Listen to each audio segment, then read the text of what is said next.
Kemudian yang kaya melindungi yang miskin agar bisa hidup dengan wajar, dan yang miskin melindungi yang kaya agar tidak menularkan penyakitnya. Ini menjadi kerjasama yang penting. Kemudian yang kaya melindungi yang miskin agar bisa hidup dengan wajar, dan yang miskin melindungi yang kaya agar tidak menularkan penyakitnya. Ini menjadi kerjasama yang penting.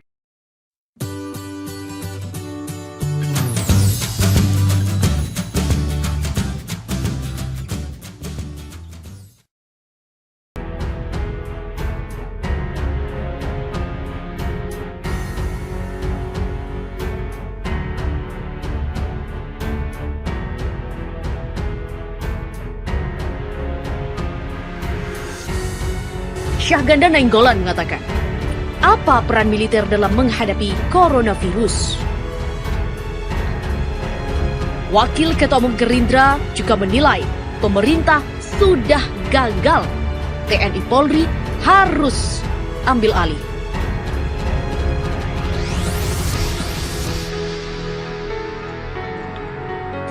Pemerintah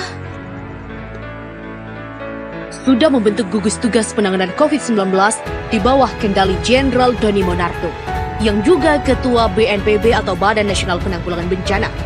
Pembentukan itu dilakukan melalui Kepres nomor 7 tahun 2020 pada tanggal 13 Maret 2020, lalu disempurnakan lagi dengan Kepres nomor 9 tahun 2020 beberapa hari lalu. Tujuan gugus tugas ini adalah membangun ketahanan kesehatan bangsa, mengendalikan pandemi coronavirus, dan mensinergikan beberapa potensi lintas departemen dan wilayah untuk melawan pandemi itu.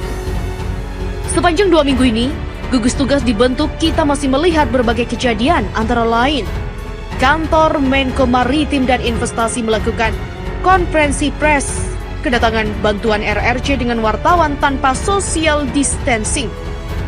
Kedua, masyarakat melakukan gelombang mudik dari Jabodetabek ke daerah-daerah sehingga berpotensi menyebarkan virus corona ke daerah-daerah khususnya Pulau Jawa. Ketiga, Dewan Guru Besar FKUI dan ID meminta pemerintah melakukan lockdown, namun pemerintah tidak mengindahkan. Keempat, TKA asal pandemik Cina datang ke Kendari yang mengakibatkan polemik dan saling serang antara petinggi negara, baik antara kementerian, vs kementerian maupun kementerian vs kepala daerah. Kelima, pemerintah mengumumkan bahwa orang-orang miskin adalah sumber penularan penyakit. Keenam, pemerintah meminta rakyat menyumbang untuk mengatasi wabah ini. Ketujuh, pemerintah pusat meminta pemerintah daerah menanggung biaya sistem kesehatan nasional BPJS, padahal ini beban pusat. Kedelapan, belum ada kepastian kemampuan negara menanggung nasib ekonomi rakyat terkait dampak coronavirus. 9. Potensi kerawanan dan peningkatan kriminalitas pasca kesulitan ekonomi belum diantisipasi dan lain sebagainya. Kesan lambatnya gugus tugas ini terjadi antara lain karena gugus tugas ini adalah institusi yang bersifat koordinatif, sehingga unsur-unsur negara lainnya seperti pemerintah daerah dengan otoritas mereka yang dijamin undang-undang tetap melakukan langkah operasional yang merespons situasi di daerah.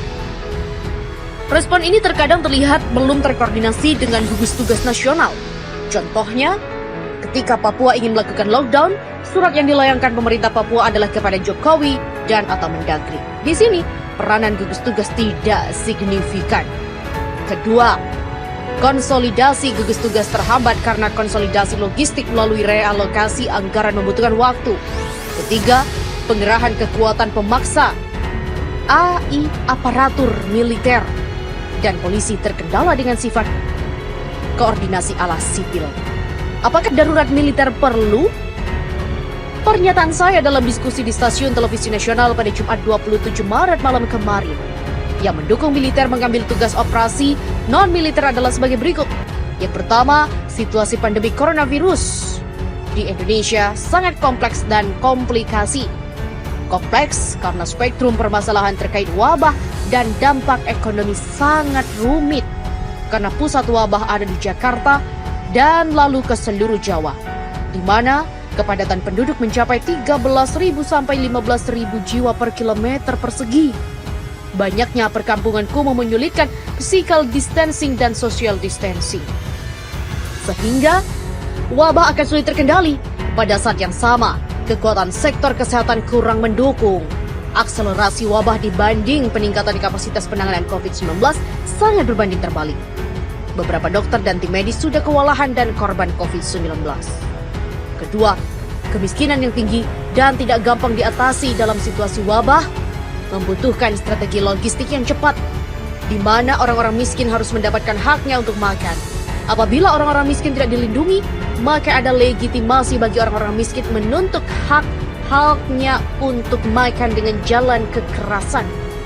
Ketiga, secara fisik, TNI memiliki kekebalan tubuh relatif lebih baik dari non-TNI. Fakta sudah menunjukkan beberapa kepala daerah, pejabat daerah, menteri, DPR, dan elit-elit nasional non-militer terinfeksi coronavirus. Sebagiannya wafat. Dalam situasi wabah, tentu saja garda depan mengelola negara, baik berkaitan dengan wabah maupun dampak sosial ekonominya, perlu dikelola orang-orang militer yang secara fisik lebih memiliki imunitas. Keempat, TNI memiliki sabta marga dan payung undang-undang untuk bertanggung jawab dalam menyelamatkan segenap tumpah darah anak-anak bangsa ini. Tentu saja, ada perdebatan kapan TNI melakukan respon memenuhi tugasnya itu. Namun, tentu saja berlaku ungkapan lebih cepat, lebih baik. Tentara dan demokrasi. Soal tentara masuk dalam urusan wabah coronavirus, ini memang isu sensitif. Sebagian orang memendam dan juga mendendam kehadiran militer dalam urusan sipil. Saya sendiri yang menjadi oposisi dalam rezim militer Orde Baru paling trauma kalau tentara mengambil alih situasi. Namun, kecerdasan memahami situasi adalah hal yang paling penting saat ini. Situasi saat ini merupakan situasi unprecedented bagi kita. Belum pernah bangsa ini diserang virus. Diserang virus tidak dapat dihadapi dengan model perang menghadapi manusia maupun robot. Menghadapi virus dalam situasi kekomplekan kita dan komplikasi, masalah akan cepat atau lambat memusnahkan elit-elit bangsa dan juga sebagian masyarakat. Dengan demikian, cara pandang kita pada situasi adalah membutuhkan kehadiran kekuatan cepat, dan itu ada pada militer. Sehingga pikiran kita soal demokrasi dapat dikebelakangkan dahulu. Disinilah dibutuhkan trust, sebuah kepercayaan untuk meminta kekuatan yang siap dan sigap. Juga kepercayaan bahwa TNI tidak serta-merta mengambil keuntungan nantinya pasca wabah tersebut. Peranan militer dalam mengambil alih penanganan wabah coronavirus ini sudah sangat diperlukan. Mengingat wabah coronavirus di Indonesia berkembang sangat cepat. Beberapa wilayah bahkan sudah fobia virus menjalari sari Jakarta ke daerah-daerah. Apalagi nanti pada musim mudik Ramadan dan Lebaran. Dukungan saya ini tidak bermakna mengurangi supremasi sipil dan demokrasi, namun kompleksitas persoalannya dan komplikasi yang terjadi cepat atau lambat akan menjadi ancaman besar. Bisa saja kita percaya pada gugus tugas yang dikomandoi Doni Monardo, namun kelemahan struktural karena bersifat koordinatif harus diukur terus. Jika dalam waktu dekat, saya garis bawahi, jika dalam waktu dekat ya, akselerasi wabah tidak terkendali, ada baiknya darurat militer diberlakukan. Sebagai pecinta demokrasi, kita perlu memberikan kepercayaan kepada militer mengatasi pandemik ini. Mudah-mudahan pikiran saya ini tidak ditanggapi emosional. Saya sendiri adalah oposisi terhadap rezim militer di masa Orde Baru. Namun, saat ini saya berpendapat saatnya militer menolong rakyatnya. Sementara itu, Wakil Ketua Umum Partai Gerindra Arief Puyono tak sependapat dengan wacana lockdown wilayah DKI Jakarta guna mengerem laju penyebaran virus corona atau COVID-19 yang terus meningkat setiap harinya.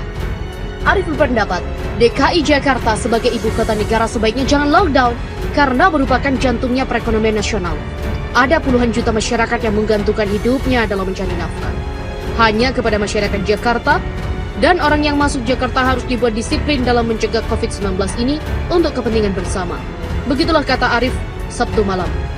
Untuk itu dia menilai perlunya pelibatan TNI dan Polri secara lebih masif.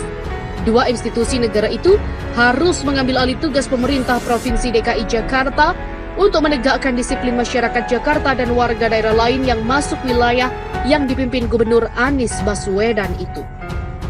warga Jakarta, dan masyarakat yang datang dari luar daerah harus ikut peraturan yang ditetapkan pemerintah dalam mencegah penyebaran COVID-19. Setiap orang wajib menggunakan masker. Jika tidak, maka aparat TNI dan Polri bisa menindak dan masyarakat tersebut harus diisolasi selama 14 hari. Untuk mengantisipasi kebijakan itu, Pemprov DKI sebisa mungkin menyediakan masker gratis bagi masyarakat Jakarta dan masyarakat yang masuk Jakarta, serta